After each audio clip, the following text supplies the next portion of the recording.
Okay, let's go. Number 1. Galaxies are vanishing from view. The universe is not shrinking. That is the first thing to understand, and it is also the thing that makes what is actually happening considerably worse. The universe is expanding. It has been expanding since the moment it began, and the rate at which it expands has not been slowing down the way physics once predicted it would. It has been speeding up. And that acceleration, which is driven by something we can measure, but cannot explain and cannot stop, is in the process of permanently erasing a significant portion of everything that exists from the only record we will ever have access to. When astronomers say that galaxies are vanishing, they do not mean that galaxies are ceasing to exist. They mean something more precise and more permanent than that. They mean that the space between us and those galaxies is growing faster than light can cross it. Light travels at approximately 186,000 miles per second. That speed is fixed. Space has no such limit. It can expand at any rate, and in the regions far enough from us, it is expanding fast enough that the distance between us and the galaxies sitting in that space is increasing faster than any signal from those galaxies can travel. The light they emit today will never reach us. It is not blocked. It is not absorbed. It is simply outrun by the geometry of the space it is moving through. This boundary, the distance beyond which nothing can ever reach us, regardless of how long we wait, is called the cosmological event horizon. It sits at approximately 16 billion light-years from Earth right now. Everything beyond that line is already gone in the only sense that matters physically. We cannot receive from it. We cannot send to it. We cannot influence it, and it cannot influence us. The disconnection is permanent, and it is not a future condition. It is the current state of the universe, operating in every direction, at every moment, including this one. What we see when we look at the night sky is not the universe as it exists. It is the universe as it was, in some cases billions of years ago, when the light we are currently receiving was first emitted. Many of the galaxies visible to our instruments have already crossed the event horizon. We are watching their past. Their present is unreachable, and the number of galaxies in that unreachable category grows every second, not because anything dramatic is happening, not because any threshold is being crossed that we would notice from here, but because expansion is continuous and accumulating and completely indifferent to what we can or cannot afford to lose. There are approximately 2 trillion galaxies in the observable universe. That number sounds like abundance. It is not a description of abundance. It is a description of what remains visible inside a contracting window of access, and that window is not holding steady. It is narrowing on a schedule set entirely by dark energy, which has not consulted us, does not respond to us, and is under no obligation to slow down. The universe is not disappearing in the sense of ceasing to be. It is disappearing in the sense that its contents are moving beyond the only boundary that has ever mattered to anyone inside it, the boundary of what can be known. That boundary is tightening. What is driving it has been present since the beginning, and it now controls more of the universe's behavior than everything else combined. Number 2. Dark energy dominates everything. 68%. That is the number. Not a majority. Not a plurality in a crowded field. A dominance so total that everything else, every star, every planet, every atom of hydrogen drifting in the space between galaxies, every form of matter and energy that has ever been directly detected by any instrument ever built, accounts for the remaining third. Dark energy is not a feature of the universe. It is the universe's primary content, and its primary function, as far as every observation we have made can determine, is to push everything apart. To understand why that number is so consequential, consider what the universe is made of in full. Ordinary matter, the kind that forms stars, planets, gas clouds, and every living thing, constitutes approximately 5% of the total energy content of the cosmos. Dark matter, which we infer from its gravitational effects on visible structures but have never directly detected, accounts for roughly 27%. Those two quantities together, all the matter of any kind, visible or dark, represent less than a third of what the universe contains. The rest is dark energy. A quantity that does not cluster, does not form structures, does not interact with light, and cannot be detected by any means other than its effect on the expansion rate of space itself. What dark energy does to the universe is not subtle. It is not a background correction to an otherwise matter-dominated picture. It is the reason the expansion of space is accelerating rather than coasting or decelerating. Gravity pulls inward. On the scale of galaxies and galaxy clusters, gravity holds things together, and it will continue to hold them together for timescales longer than the current age of the universe. But between those gravitationally bound systems, across the vast stretches of space that separate them, dark energy wins. It wins because of a property that makes it unlike any other component of the universe. It does not thin out. Ordinary matter dilutes as space expands. Pour the same amount of material into a larger volume, and the density drops. Dark energy does not behave this way. Under the leading theoretical model, the cosmological constant, dark energy maintains a fixed density as space grows, which means that, as the universe expands and its volume increases, the total amount of dark energy increases with it. The gravitational pull of matter does not increase. The influence of dark energy does. Every increment of expansion hands dark energy a larger budget. Every second of real time is a second in which the ratio shifts further in dark energy's favor. This is the mechanism behind the vanishing described in the previous section. It is not a sudden event. There is no threshold crossing that announces itself. It is a continuous compounding process in which the separation between gravitationally independent systems grows at an accelerating rate, and the light trying to bridge that separation falls further and further behind. You will not feel this. No instrument will register it as a discrete event. But right now, in the time it takes to read this sentence, the edge of what is reachable has pulled back by a distance measurable in light years. Every second, without reversal, without exception. Dark energy does not announce its presence. It simply ensures that every second of time is a second in which more of the universe crosses permanently out of reach. Number 3. The universe is older than it looks. The observable universe spans approximately 93 billion light-years in diameter. That number is not a measurement of distance in the conventional sense.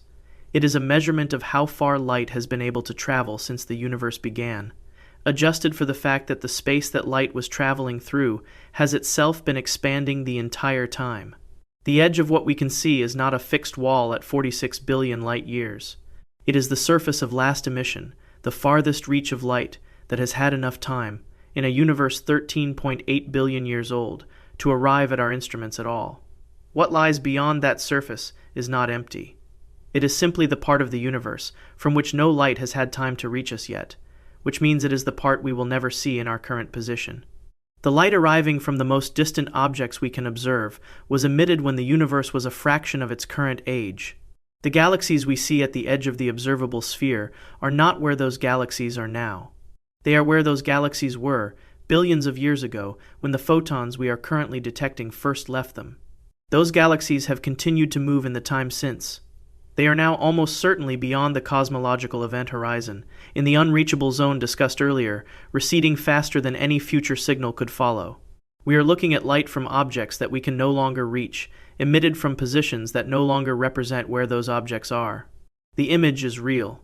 The source is gone. This matters because it means that even what we can currently observe is already a reduced version of what exists. The universe is not the observable universe. The observable universe is a window, and every window has edges, and these edges are defined not by the extent of what is there, but by the limits of what light has been able to deliver across 13.8 billion years of travel through expanding space. Cosmologists estimate that the full universe, the part that exists whether or not we can ever receive a signal from it, is vastly larger. Some models suggest it could be hundreds of times the volume of the observable sphere. Some suggest far more. The honest answer is that we do not know, because the only tool we have for measuring what is out there is light, and light from the regions beyond our horizon will never arrive. What is arriving still is the light from within our window. The cosmic microwave background, the thermal afterglow of the hot early universe, bathes the sky in every direction at a temperature of 2.725 Kelvin, approximately 455 degrees below 0 Fahrenheit. That signal was emitted roughly 380,000 years after the Big Bang, when the universe cooled enough for atoms to form and for light to travel freely for the first time. We receive it now, redshifted to microwave frequencies by 13.8 billion years of expansion, as the most ancient signal our instruments can access. It is not weakening noticeably on human timescales, but it is weakening. Every year it redshifts further. Every year it carries its information at a slightly lower frequency. The receiver is still working. The signal is not permanent. We are not at the beginning of the reception window. We are in the middle of it, and the far end has a fixed location. Number 4. Civilizations will lose the evidence. Imagine doing science in a universe that has hidden its own origin. Imagine constructing instruments, running observations, building theoretical frameworks, testing predictions, doing everything that rigorous inquiry requires, and arriving at conclusions that are wrong in ways that cannot be detected from inside the only vantage point you have. That is not a hypothetical constructed to make a philosophical point. It is the condition that any civilization arising in the far future of this universe will actually inhabit, not because they will be less capable, because the evidence will be gone. Physicists Lawrence Krauss and Robert Scherer published a paper in 2007 examining exactly this problem. Their conclusion was straightforward and has not been seriously challenged in the years since. In the far future, after dark energy has driven the expansion of the universe for hundreds of billions of years beyond our current era, the observable sky, as seen from any point in the local group, will be essentially empty. The galaxies now distributed across our sky in their hundreds of billions will have receded beyond the event horizon. Their light, already redshifted as it reaches us, will have been stretched to wavelengths so long that no physically plausible detector could recover the signal. The cosmic microwave background, already at 2.725 Kelvin today, will have cooled to a temperature indistinguishable from the thermal noise of the instruments trying to measure it. A future civilization building its cosmology from that observational environment will look outward and see one galaxy, their galaxy. They will measure its properties. They will find that it is not moving relative to any external reference frame, because there will be no accessible external reference frame. Space beyond their gravitational horizon will appear static because nothing from that space will be reaching them. They will have no redshift data from distant galaxies, because there will be no distant galaxies in their sky. They will have no cosmic microwave background to measure the geometry and temperature of the early universe, because that signal will have passed below detection. They will construct a cosmology of a single, eternal, static island of matter in an infinite and empty void. That cosmology will be precise. It will be complete relative to available evidence. It will be false in every particular that matters. This is not the loss of a specific scientific fact. It is the loss of the entire framework within which certain questions can even be asked. Questions about expansion, about origins, about the structure of space on scales beyond the local system, will not merely be unanswered in that future environment. They will be unanswerable in principle because the measurements that would constrain any answer no longer exist to be made. The universe will have removed the evidence of its own behavior, not hidden it, removed it by stretching it below the floor of physical detectability. You are living in the era when the evidence exists. Right now, every measurement that future civilization will never be able to make is available. The redshifts are there. The background radiation is there. The large-scale structure is there, imprinted across the sky in a pattern that directly encodes the physics of the first moments. All of it is accessible, and all of it is on a one-way trajectory toward inaccessibility that no development in science or technology will reverse. Number 5. We are already cut off from most of the universe. The phrase observable universe implies that what we cannot observe is a matter of current technical limitation. That implication is wrong. The boundary of the observable universe is not a barrier that better telescopes will push back. It is a physical horizon set by the age of the universe and the speed of light, and it marks the edge of what has ever been able to reach us, not the edge of what we have managed to detect so far. Beyond that horizon, the universe continues. We will never receive a signal from it. That is not a statement about the quality of our instruments.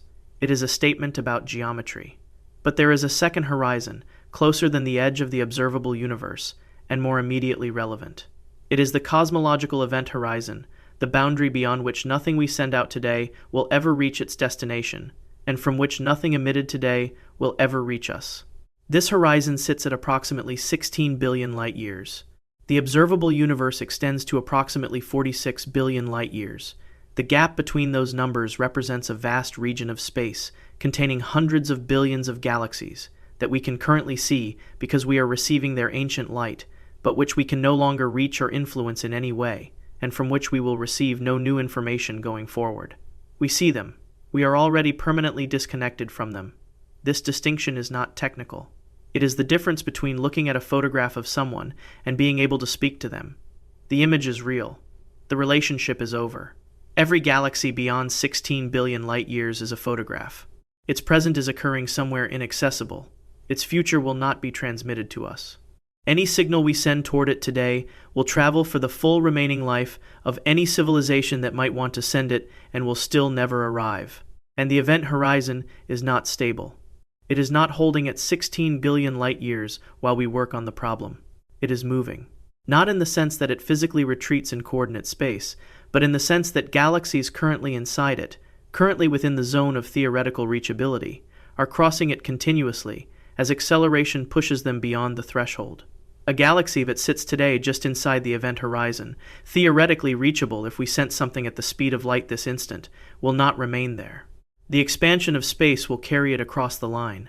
Our signal, moving at the maximum speed physics permits, will chase a destination that is accelerating away from it and will never close the gap. Right now, while this is being read, galaxies are crossing the event horizon. They are not exploding. They are not changing in any way detectable from their own reference frame. From ours, they are simply becoming permanent. The photograph is taken and the connection ends. Every second, the collection of objects that can be influenced from Earth, that can receive any message we might send, gets smaller, not by much per second. Cumulatively, without reversal, without any mechanism that runs in the other direction. Number 6. Space itself is expanding between everything. The recession of distant galaxies is not movement in the ordinary sense. This is a distinction that sounds like a technical correction, but carries a consequence that changes what expansion actually means. When an object moves through space, it departs from one location and arrives at another. Its motion can in principle be reversed. Its speed is limited by the physics of acceleration and inertia. When space expands, none of those constraints apply. The galaxies receding from us are not, for the most part, moving through space at all. The space between us and them is growing. The galaxies are, in their local reference frames, sitting still. The distance between us is increasing because the medium itself is stretching. Stand in a room and imagine the walls moving outward, not because anything pushed them, but because the material of the room is generating new extent in every direction, simultaneously. You have not moved. The walls have not moved through any external reference frame. The room is simply larger than it was a moment ago, and it will be larger still in the next moment, and the rate at which it grows is itself increasing. Now place another person on the far wall. The distance between you is growing. Neither of you is responsible for it. Neither of you can stop it by moving toward the other, because the rate of growth at that scale exceeds the speed at which you can close the gap. This is the situation between Earth and any galaxy beyond the event horizon. Not metaphorically, precisely. This matters because it means that the expansion of the universe is not something happening at the edges. It is happening everywhere, at every scale, simultaneously. On the scale of atoms and molecules, other forces dominate completely, and expansion has no measurable effect. On the scale of gravitationally bound systems, stars, galaxies, galaxy clusters, gravity holds the structure together, and expansion does not pull it apart. But between those bound systems, in the space that gravity does not govern, expansion operates without resistance. And it adds up. Every light year of space between the Milky Way and a distant galaxy cluster is expanding. Every one of those increments contributes to the total recession velocity. Enough increments, and the total exceeds the speed of light, not because anything is moving faster than light, but because enough expanding space is accumulating between two stationary points. Hubble's law describes this precisely. The recession velocity of a galaxy is equal to Hubble's constant multiplied by its distance. The current best measurement of Hubble's constant sits near approximately 43 miles per second per megaparsec, though a persistent tension between measurement methods has left this number under active dispute. What is not in dispute is its implication. For every additional megaparsec of distance, approximately 3.26 million light-years, a galaxy recedes approximately 43 miles per second faster. At a certain distance, that velocity crosses approximately 186,000 miles per second. Beyond that distance, the galaxy is receding faster than light, not moving through space faster than light, being carried by space faster than light. The distinction is real. The result is the same. The light does not arrive. Number 7. The universe is pulling itself apart into islands. The endpoint of what dark energy is doing, pursued far enough into the future, is not a dramatic rupture. It is a silence, a sorting, a process by which the universe reorganizes itself from an interconnected structure into a collection of isolated systems, each one invisible to the others, each one surrounded by an expanding darkness that carries no signal and permits no contact. This future is not speculative in the sense of being unlikely.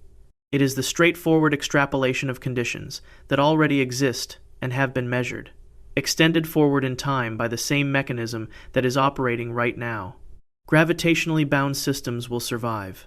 The Milky Way and Andromeda are on a collision course and will merge in approximately 4 billion years, producing a single large elliptical galaxy surrounded by the smaller satellites of the local group.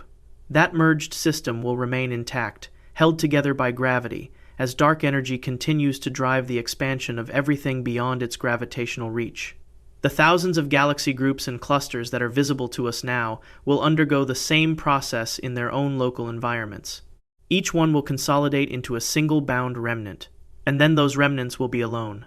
The distance between these island systems will grow, not because they move toward isolation, because the space between them expands past any threshold of contact. No signal sent from one island will reach another. No light will cross the gap. No gravitational effect will carry across it because gravity, too, falls off with distance, and the distances involved will be expanding faster than gravity can propagate any influence across them. The islands will exist simultaneously in the same universe, and will have, for all physical and informational purposes, nothing to do with each other. They will be as isolated as if they existed in separate universes, without any of the science fiction drama that phrase implies. What an observer inside one of these island systems will see is a sky containing exactly one structure, their structure, and surrounding it in every direction a void that returns nothing, carries nothing, and offers no evidence that anything else has ever existed. No redshift surveys, no background radiation, no faint smear of a distant galaxy cluster on a long exposure image. Nothing. The sky will be dark, not because the universe is empty, but because every other part of it is beyond any horizon that could ever be crossed. Astronomers in our era have already identified the local structures that will survive this process, and those that will not. The local group will persist. The Virgo cluster, our nearest large cluster, is sufficiently close that it may eventually pull the local group into its gravitational reach before the expansion separates them permanently, though the timing is uncertain. Beyond the Virgo supercluster, the structures that are visible to us now are already beyond any gravitational connection to us and will simply disappear behind the expanding horizon on timescales of billions of years. The sorting is already underway. The islands are already forming. The silence is being built in real time. Number 8. Dark energy controls the cosmic future. The driver behind every effect described so far is a quantity that accounts for 68% of the universe's total energy content, has never been directly detected by any instrument ever built, and currently controls the large-scale behavior of everything that exists. Not influences. Controls. The acceleration of expansion, the shrinking of the event horizon, the formation of isolated islands, the progressive erasure of cosmological evidence, all of it traces back to a single term in the equations describing the behavior of space. That term is dark energy, and what makes it uniquely consequential is not its strength. It is its persistence. Ordinary matter dilutes as space expands. Pack the same atoms into a larger volume, and the density falls. This is why, in the early universe, matter dominated over dark energy. The universe was small, matter was dense, and gravity held everything together in a hot, contracting, then slowly expanding structure.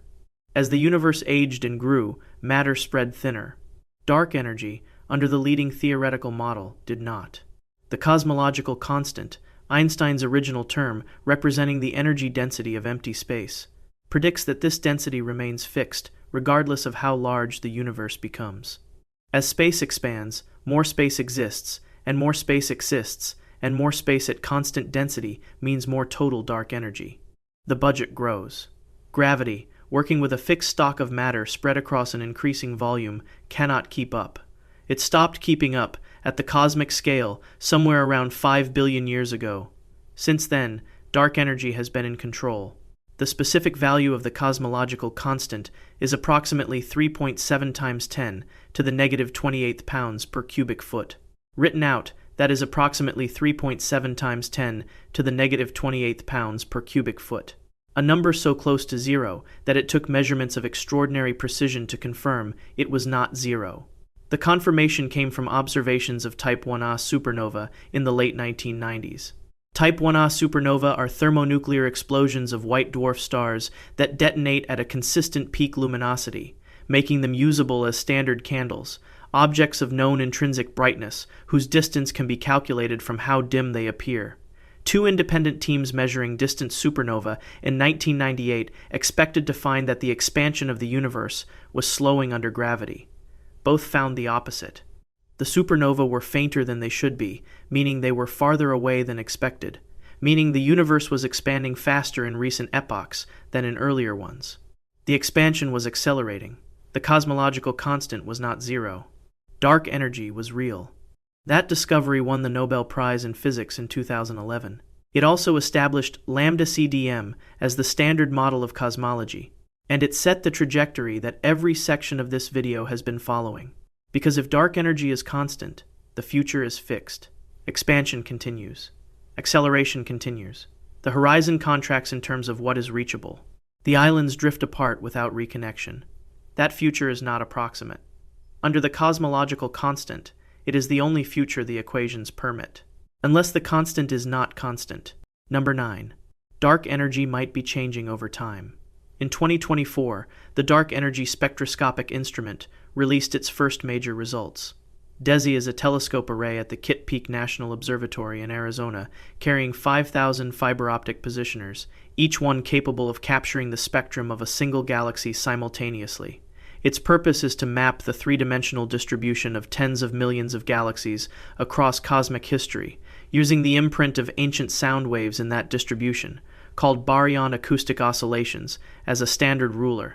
By comparing that ruler's apparent size at different points in time, DESI can measure how the expansion rate has changed across the universe's history, and from that, characterize what dark energy has been doing over billions of years.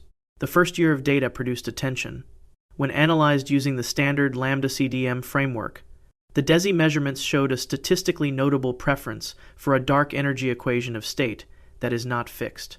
The relevant parameter is called W, the ratio of dark energy's pressure to its density. The cosmological constant predicts W equals -1, precisely and permanently.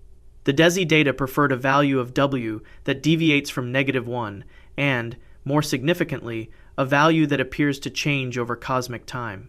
The deviation sits at approximately 2 to 3 sigma. In physics, 5 sigma is the threshold for a confirmed discovery. 2 to 3 sigma is significant enough to pursue seriously, and not yet definitive enough to overturn the standard model. But the direction of the deviation matters independently of its size. A changing W means dark energy is not a fixed property of space. It means dark energy is something more like a field, a dynamic quantity with a value that has evolved over the history of the universe, and may continue to evolve into its future. The theoretical category for this kind of dark energy is called quintessence, a scalar field permeating all of space whose energy density changes as the universe ages. Quintessence models were developed before the DESI results as theoretical alternatives to the cosmological constant. The DESI data has not confirmed quintessence, but it has given those models observational traction they did not previously have. The implications run in both directions, and neither is reassuring. If dark energy has been weakening over cosmic time, then the acceleration of expansion may eventually slow, and the sealed future of isolated islands may be less certain than the standard model implies. If dark energy has been strengthening, the horizon contracts faster, the disconnection accelerates beyond current projections, and at the extreme end, models predict a scenario called the Big Rip, in which the energy density of dark energy increases without bound until it overcomes gravity, not just between galaxy clusters, but within galaxies, within solar systems, and ultimately within atoms, ending the universe in a finite time by tearing apart every bound structure that exists. The Big Rip is not the consensus prediction. It is an outer boundary of what the DESI tension permits. What sits inside that boundary, in the range of models the data is currently consistent with, is a dark energy that is not what we thought it was.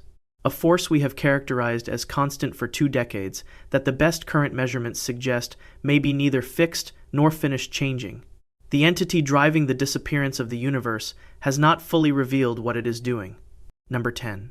the last observers. Future civilizations, if any exist, will not inherit the universe we currently occupy.